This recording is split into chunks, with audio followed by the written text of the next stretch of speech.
Bonjour à tous, c'est Séverine. Bienvenue sur Trouver la paix et la joie. Bienvenue aux très nombreux nouveaux abonnés puisque maintenant nous avons triplé notre audience. Nous sommes maintenant 3300 grâce à un podcast que j'ai fait la semaine dernière où je parlais de la maladie d'Alberto, de la maladie en général, des épreuves que le Seigneur permettait et quelles étaient leurs portées dans notre vie spirituelle. Cela vous a beaucoup touché, ce qui prouve que vraiment cette vidéo, il fallait la faire.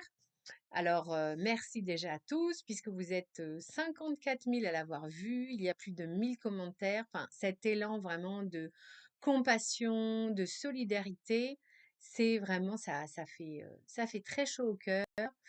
Je suis sûre qu'Alberto doit ressentir toutes ces ondes de fraternel, d'amour autour de lui. Ça doit lui faire beaucoup de bien, même si pour l'instant il est toujours en repos.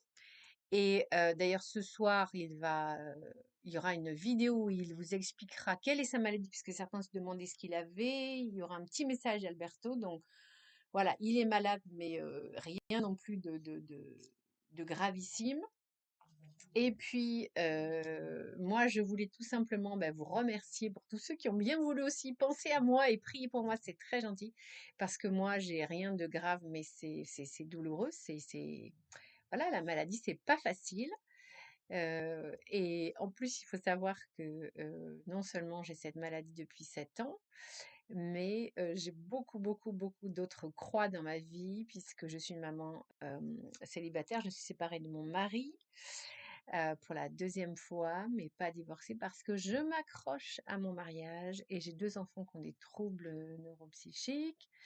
Et malheureusement, je n'ai pas une famille sur qui je peux compter. Donc voilà. Donc en fait, cette chaîne, c'était pour prouver à tout le monde que même si on est dans une situation apparemment, euh, voilà, complètement bouchée d'un point de vue humain, ce qui est vraiment le cas de ma vie, en fait, quand on confie sa vie à Dieu, eh bien, tout va être transcendé. C'est-à-dire que les épreuves sont là, mais on ne les voit plus de la même façon. On les voit comme une occasion, en fait, de se purifier. Parce que moi, ma maladie a été vraiment l'occasion de revenir à Dieu. Je m'étais éloignée de Dieu pendant de nombreuses années. Je suivais plus mon mari que Dieu, alors que, voilà, quand on est une femme chrétienne, on doit suivre Dieu en premier, même si on doit évidemment être au service de son mari, mais on doit faire la volonté de Dieu en premier. Et comme mon mari n'était pas croyant, forcément, ça m'a éloignée d'Église. Donc, voilà où j'en suis maintenant. J'en suis reboostée parce que, pour ne rien vous cacher, je comptais peut-être arrêter ma chaîne parce que c'est vrai que c'était difficile avec la maladie. J'avais l'impression finalement que mes podcasts étaient peu entendus. Et puis là, tout d'un coup, paf, il y a presque 55 000 personnes qui ont écouté mon podcast. Donc, vraiment, j'y vois un signe du ciel pour me dire, Séverine, continue, persévère, je t'encourage. Voilà, j'ai cette mission que Dieu m'a donnée d'évangélisation. D'ailleurs, vous avez été plusieurs à me le dire, voilà, que j'étais là pour évangéliser. Et moi, je fais ça toute seule, j'ai pas d'équipe derrière moi, c'est de manière totalement artisanale. Et voilà, donc aujourd'hui, je voulais déjà vous inciter. Vous avez été 54 000 à m'écouter. Maintenant, on est 3300 dans ma chaîne, mais on pourrait être encore plus. Donc, tout de suite, s'il vous plaît, abonnez-vous. Activez la petite cloche. Je fais 3 podcasts par semaine. C'est des podcasts qui sont courts. Le vendredi, on prie le chapelet La Miséricorde Divine. Et le but de cette chaîne, c'est de vous prouver par A plus B que l'on peut tout faire si l'on croit en Dieu. C'est pas moi qui le dis, c'est la parole de Dieu. Alors, aujourd'hui, je voulais vous expliquer, vous stimuler, vous encourager à faire quelque chose qui va non seulement transformer votre vie pour le meilleur, mais qui va transformer le monde. Alors, qu'est-ce que c'est que cette chose? Eh bien, c'est tout simplement la prière du chapelet. Je sais que vous êtes très nombreux à suivre Notre-Dame, Mère de la Lumière, dont est issu Alberto, mais je sais que tous, vous ne priez pas le chapelet tous les jours. Alors, je voulais vous encourager vraiment à prier le chapelet tous les jours, parce que moi, un des secrets pour lesquels je tiens malgré toutes ces difficultés, toutes ces épreuves dans ma vie, c'est la prière du chapelet. Je prie même le rosaire presque quotidiennement. Il y a des moments quand je suis trop fatiguée, je prie seulement 2 chapelets, mais la plupart du temps, j'arrive à faire mes 4 chapelets. En tout cas, vous, si vous priez le chapelet tous les jours, continuez. Vous faites le bien autour de vous. On le saura plus tard, quand on sera au ciel, on aura le livre de notre vie qui sera ouvert devant nous.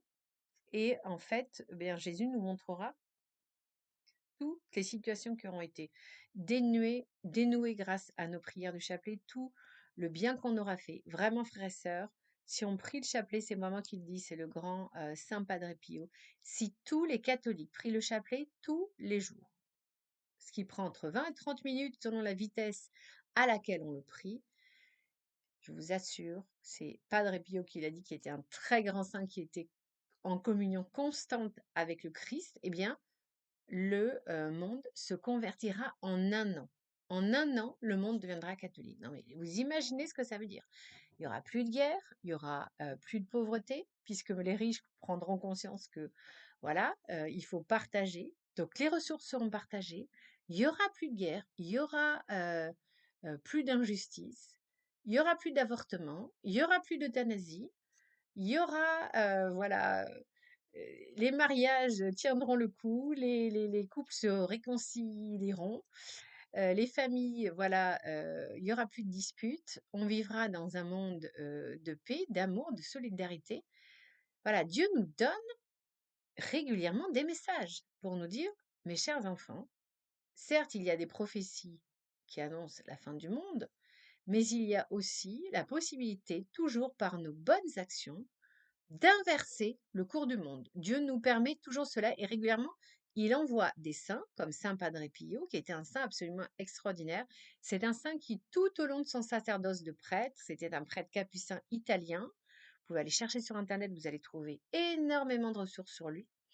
C'est un saint, en fait, qui avait les stigmates du Christ. Il avait également euh, un stigmate que peu de saints ont eu, c'est-à-dire à l'épaule, qui était parce que vous imaginez bien que la croix de Jésus, qui était très lourde, et elle était posée sur une chair à vivre, elle a laissé de grandes traces. Donc il avait ça toute sa vie de prêtre. Eh bien, Saint Padre Pio, il était tellement connecté à Dieu que Dieu lui a donné de grandes grâces. Il avait le don de bilocation, il avait le don de prophétie, il voyait dans les âmes des gens, il a converti énormément de gens, il a fait énormément de guérisons, de miracles, de choses absolument incroyables. Eh bien, ce cher Saint Padre Pio priait 15 chapelets par jour. Moi, je ne sais pas comment il faisait, je pense qu'il devait dormir 2 ou 3 heures. Mais c'est ça les grands saints, ils n'ont plus besoin de beaucoup dormir. Alors, vraiment, frères et sœurs, quelle que soit votre situation de vie, que vous ayez une vie facile, une vie difficile, mettez-vous, je vous en supplie, à la prière du chapelet tous les jours sans faute. Ça prend franchement, vous pouvez bloquer une demi-heure. Il y a combien de demi-heures par jour? Faites le compte. Il y a par jour 48 demi-heures. Vous pouvez en bloquer une demi-heure pour faire reculer le mal. Et si vous faites ça, vous allez voir que les guerres vont s'arrêter, que toute cette idéologie malsaine LGBTQ va reculer, va disparaître. Il va se passer vraiment des choses magnifiques. Votre vie va être transformée. Moi, j'ai énormément de grâces qui me sont données. Parce que si j'avais pas la prière du chapelet, si j'avais pas, voilà, la messe quotidienne, l'adoration, enfin, tout cet ensemble de choses, mais déjà la prière du chapelet, ça va vous amener à beaucoup, beaucoup de choses. Quand on se confie à Marie, c'est ce qui se passe dans la prière du chapelet, en fait, on se confie à Marie, elle devient notre guide. Et Marie, c'était le modèle d'obéissance et d'humilité. Elle a eu, elle aussi, de lourdes épreuves dans sa vie, mais elle a toujours fait confiance en Dieu. Ce qui fait que moi, c'est exactement ce qui se passe. J'ai des épreuves. Là, pour ne rien vous cacher aujourd'hui, alors je suis dans un état pitoyable. Je ne sais pas comment j'arrive à faire ce podcast. Je pense que c'est vraiment le Saint-Esprit qui m'aide parce que voilà, il faut que je le fasse. Eh bien, j'avance et je suis dans la confiance. Je suis pas dans la peur, je suis pas dans l'amertume. Je peux avoir des petits moments où vraiment la maladie, c'est difficile à porter. Mais voilà, je peux vous dire que moi, je suis réveillée entre 10 et 20 fois par nuit. Et ma maladie d'ailleurs, elle s'est, aggravée depuis à peu près, 2-3 semaines comme, en même temps qu'Alberto d'ailleurs. C'est vraiment marrant, on fait vraiment partie d'une grande famille, nous les chrétiens et la petite famille, enfin la grande famille aussi de Notre-Dame de Mère de la Lumière, mais voilà. Et je pense qu'il y a certaines personnes sont destinées à offrir leur souffrance pour, voilà, compenser le mal qui est fait, donc il faut l'accepter.